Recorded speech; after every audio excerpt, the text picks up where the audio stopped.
What's going on, guys? Savage Your Reptiles here. Thank you so much for watching. Like, subscribe, and share. We have been gaining a ton of new viewers, so if you guys want to continue growing with me, go ahead and keep smashing that like button. It really helps. Today's topic is going to be kind of controversial. Quite a few people have been asking me what I think of blood pythons being for beginner keepers. And by beginner, I mean you've never kept reptiles before, and blood pythons is the first thing you're jumping into. I do want to state that this is strictly opinion based. While somebody else may have a different view, this is just strictly what I believe in. I do not think that blood pythons should be for beginners.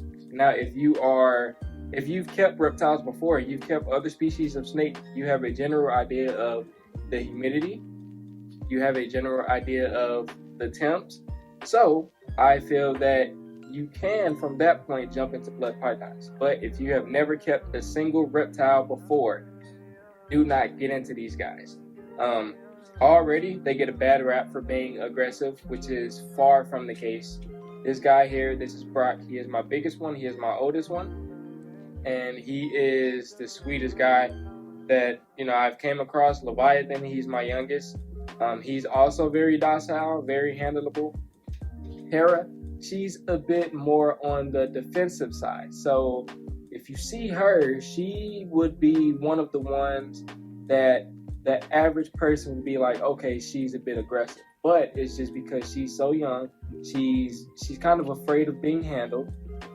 She's just really defensive. But the more I handle her, the more she realizes that, okay, nothing is happening to me. I'm not in any harm, any shape or fashion. And her sessions become a lot more easier to manage when I'm handling her in a sense.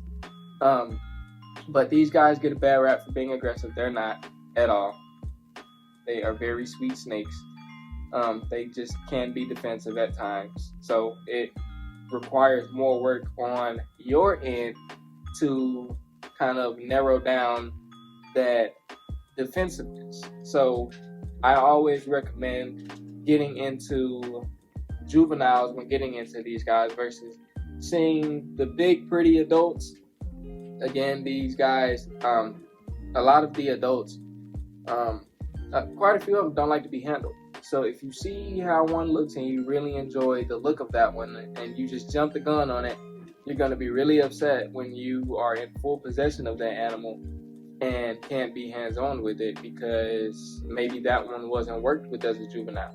Maybe that's just one that doesn't really like to be handled, and you're going to be really upset versus getting a juvenile, and up front they may not like to be handled. They may be a bit defensive, but because they're so small and manageable, you can work them up while they're growing. You can allow them to grow with you. You grow at the same rate, at the same time, at the same pace. That's how I see it. If you get a adult that's already in its ways, I'm pretty sure you can work with them, but it's gonna be 10 times as hard as it would be just getting a juvenile. You might get a juvenile that loves to be handled off rip. Great, good, that's great luck. But that's not often the case. So I personally do not believe these guys are for the beginner keeper. The biggest thing with them is they need quite a bit of humidity. So I keep all of their humidity between the 60% range to 70% range without letting it drop to 50%. So what that means is most of the time it's in between 60 to 70 degrees. We're human, we all make mistakes. Sometimes it does drop to like 56, 57%. But once I see that, I'm instantly knocking it back up. I'm mixing the substrate up. I'm misting it, doing whatever it takes to get that humidity back up. Another thing that these guys really need, and it kind of goes hand in hand with the humidity, is especially if you're using like a coconut husk substrate, coconut core, coconut chip, whatever, it goes hand in hand with the humidity. These guys need plenty of ventilation. So you don't want to be misting their enclosures down and the more moisture it is, if you don't have any ventilation in there, that stuff is just gonna mold. It's gonna mold instantly. You're gonna look the next day, especially since they need that 82 to 85 degree hot spot. That's typically where I keep it, and the cool spot is always fluctuating between 77 and 78 degrees. So it's pretty warm in there. So if you have zero ventilation or very little ventilation, and you're wetting that substrate up, it's gonna mold it instantly. You're gonna look either later that day or the next day, and there's gonna be some mold growing. So these guys need a lot of ventilation. And a high amount of steady humidity. Other than that, I can't really think of anything that would make them very hard to keep besides the fact that these guys get pretty big. So Brock here, he looks, to the average person, he'd be like, oh my God, he's huge. He's pretty small. He's nowhere near what he's gonna be. Blood pythons, they get about the same length as ball pythons. But they tend to be a lot girthier, like super thick. It's kind of like a giant sausage almost. So about the same length, just very thick. So I'd say weight-wise, somewhere in between 30, 35 pounds. I've seen some got up to 40 pounds, but that's typically a very obese one. Or maybe just a very large female. I'm not really sure if if the females get bigger than the males on average. I assume so, but I'm not 100% sure, so don't take my word for that.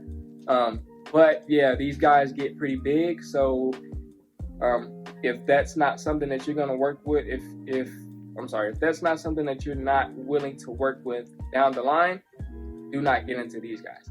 You might see this size now and fall in love with this size, and then one day you're like having to lug them over your back and hold them like this, because again, these are terrestrial snakes and they need 100% support of their body. Do not want any part of their body just dangling or anything like that, because it'll put stress on their bones, their exoskeleton, all of that stuff.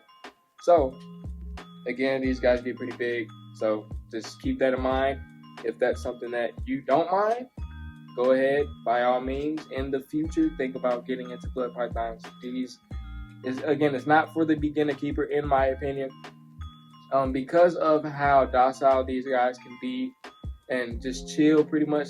To me, they have the temperament of a ball python, and I'm pretty sure to many other keepers, it's just like that for them as well.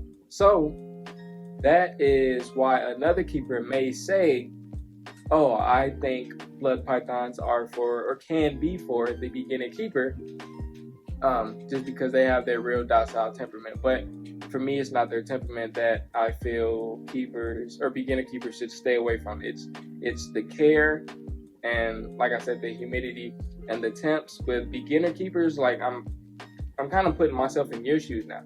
So when I first got my first ball python, when people started talking about humidity and temps and all of this stuff, I'm like, whoa, wait a minute. So like I was kind of lost in my thoughts when it came to a ball python. So I can just imagine how hard it could be getting into blood pythons as a beginner keeper, especially when people are talking about 60, 70% humidity. Even pushing it up to 80 isn't bad. I wouldn't do that unless they're like going into shed. Their shed processes are just like ball pythons. I think it just takes a bit longer.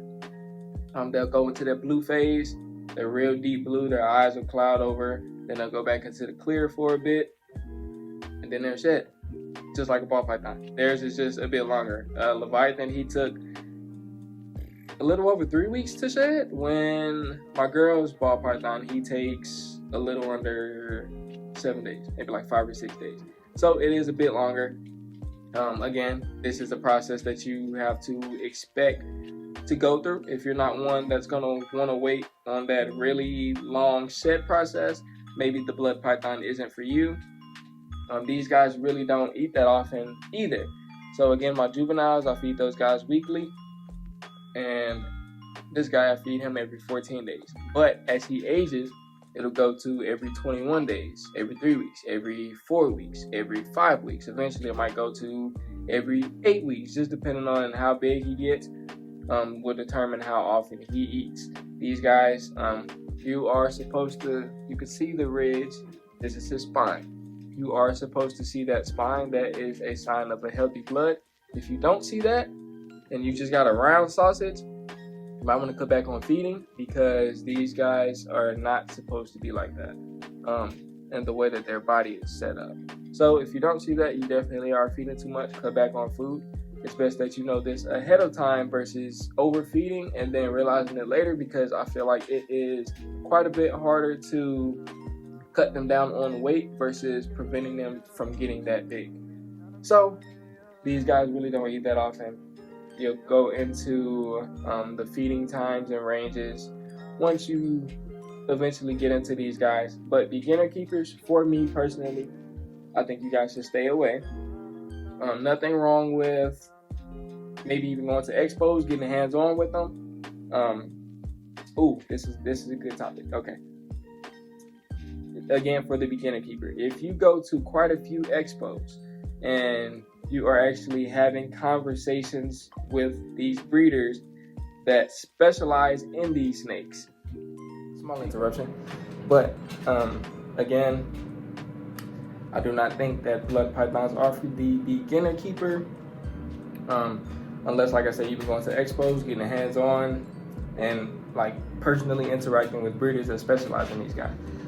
But other than that, no, I think ball pythons and corn snakes are the best for beginner keepers. Again, ball pythons just for the size. I know a lot of new keepers don't want that smaller package.